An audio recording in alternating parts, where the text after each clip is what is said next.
आज के इस डीप डाइव में हम सीधे उस रहस्य पर बात करेंगे जो हमारे पूरे ब्रह्मांड का आधार है। विषय है परमाणु और अणु।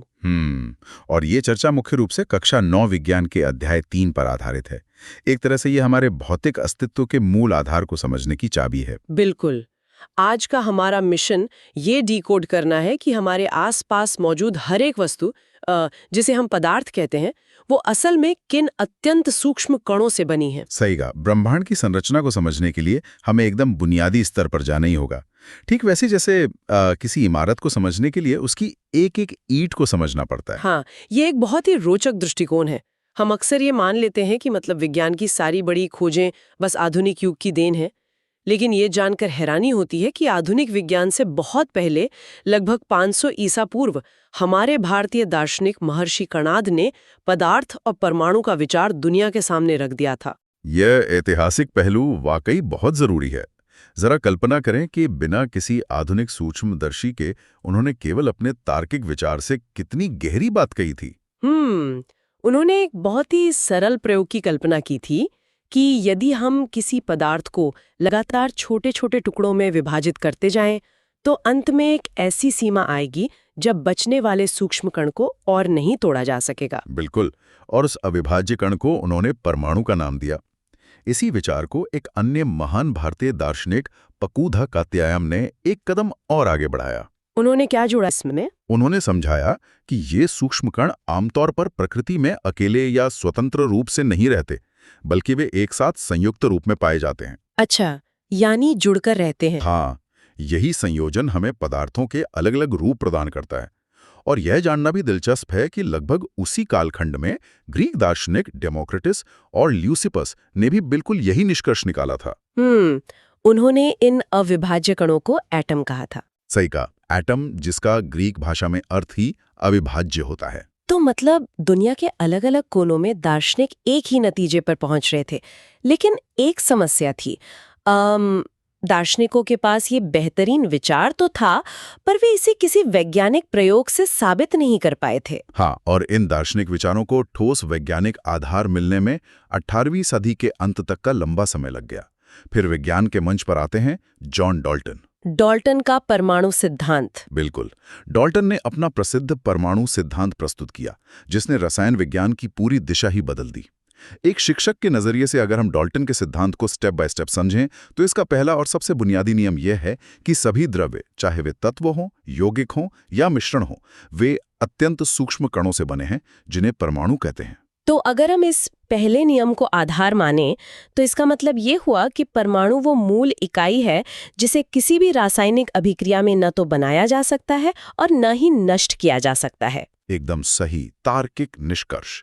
यह उनका दूसरा नियम है कि परमाणु अविभाज्य है और रासायनिक अभिक्रियाओं के दौरान ये सुरक्षित रहता है।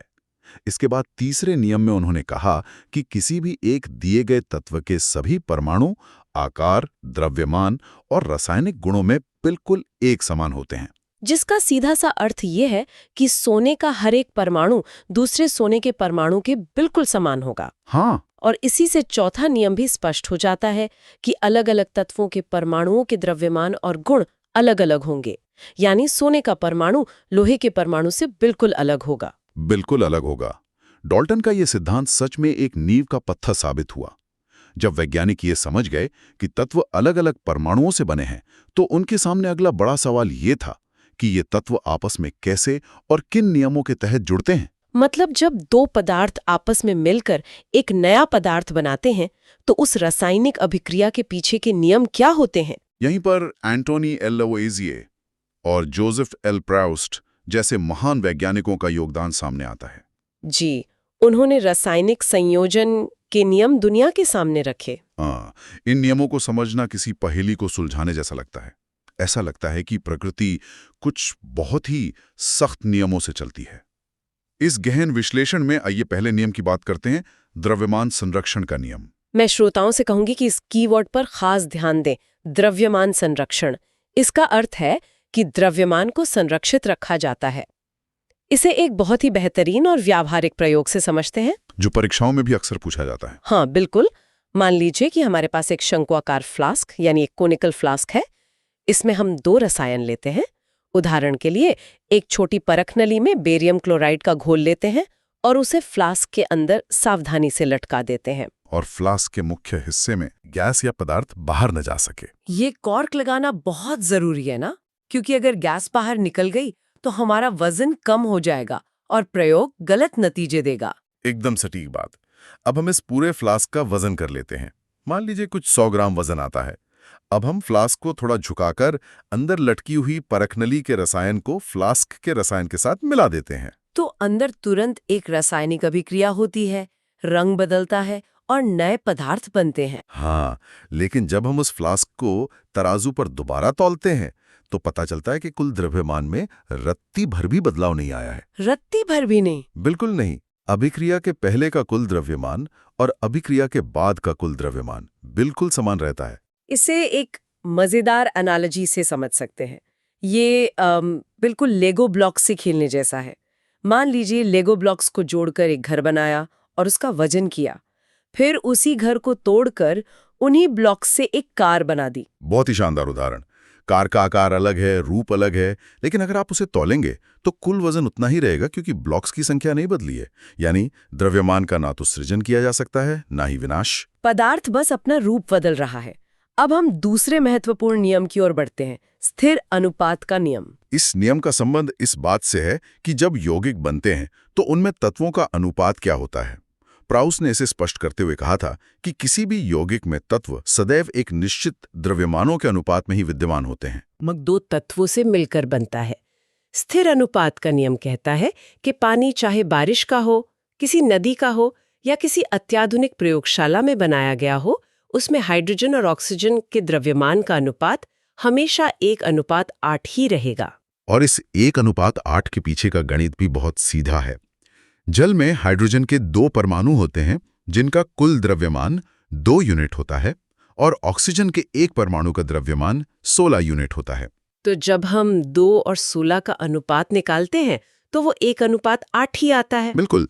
इसका मतलब यह है कि अगर हम 9 ग्राम पानी का पूरी तरह से अपघटन करें, उसे तोड़ें, तो हमें हमेशा ठीक 1 ग्राम हाइड्रोजन और 8 ग्राम ऑक्सीजन ही मिलेगी।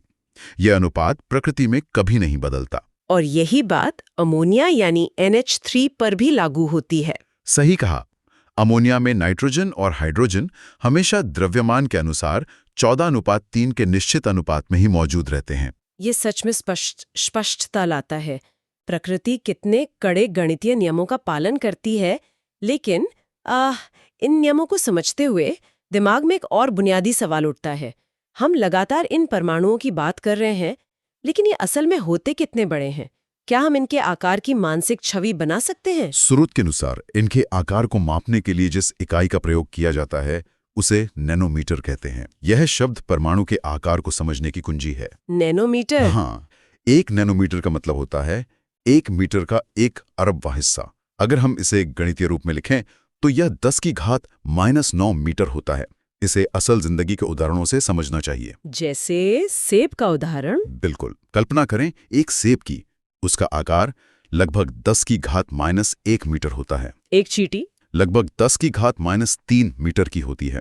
एक रेत का कण 10⁻⁻4 मीटर का होता है। और अगर हम इससे भी गहराई में जाएं तो जल का एक अणु 10⁻⁹ मीटर का होता है और एक हाइड्रोजन का परमाणु तो उससे भी छोटा, मात्र 10⁻10 मीटर का होता है। ये कल्पना करना भी मुश्किल है कि एक रेत के कण के भीतर कितने अरबों खरबों परमाणु छुपे होंगे। ये इतने छोटे होते हैं कि लाखों परमाणुओं को एक के ऊपर एक रखने पर भी मुश्किल से कागज की एक सामान्य शीट जितनी मोटाई बन पाएगी। तो जब चीजें इतनी सूक्ष्म हो और हमारे ब्रह्मांड में 118 से भी ज्यादा तत्व मौजूद हों, तो विज्ञान के सामने एक बड़ी व्यवहारिक समस्या खड़ी हो गई होगी कि इन्हें याद कैसे रखा जाए। जॉन डाल्टन पहले वैज्ञानिक थे जिन्होंने तत्वों के लिए विशिष्ट प्रतीकों का इस्तेमाल किया, लेकिन उनके प्रतीक गोल चक्रों और डिजाइनों वाले थे जिन्हें कागज पर बनाना बहुत ही मुश्किल था। तब बर्जीलियस नाम के वैज्ञानिक ने एक बहुत ही सरल सुझाव दिया कि हर तत्व का प्रतीक उसके नाम के अंग्रेजी या लैटिन अक्षरों से बनाया जाना चाहिए। और यही आज के रसायन विज्ञान का आधार बन गया। आज इन प्रतीकों और नामों को तय करने का काम IUPAC नाम की संस्था करती है। इसके कुछ बहुत ही सख्त नियम है जो हर विद्यार्थी को पता होने चाहिए। सबसे महत्वपूर्ण नियम यह है कि किसी भी प्रतीक का पहला अक्षर हमेशा बड़ा यानी कैपिटल होता है और दूसरा अक्षर हमेशा छोटा यानी स्मॉल होता है। इसे उदाहरण से समझते हैं। एल्यूमिनियम का प्रतीक AL है, जहां A बड़ा है और L छोटा। इसे कभी भी दोनों बड़े अक्षरों में AL नहीं लिखा जा सकता। इसी तरह कोबाल्ट को CO लिखते हैं। अगर हम दोनों अक्षर बड़े लिख दें तो वो कोबाल्ट नहीं रहेगा, वो कार्बन मोनोऑक्साइड गैस बन जाएगा। हाँ, एक छोटी सी गलती पूरे रसायन को बदल सकती है। और इन तत्वों के नामों की उत्पत्ति की कहानी भी बहुत रोचक है। कुछ तत्वों के नाम उन जगहों से आए जहां वे पहली बार पाए गए, जैसे कॉपर शब्द साइप्रस नाम के स्थान से आया।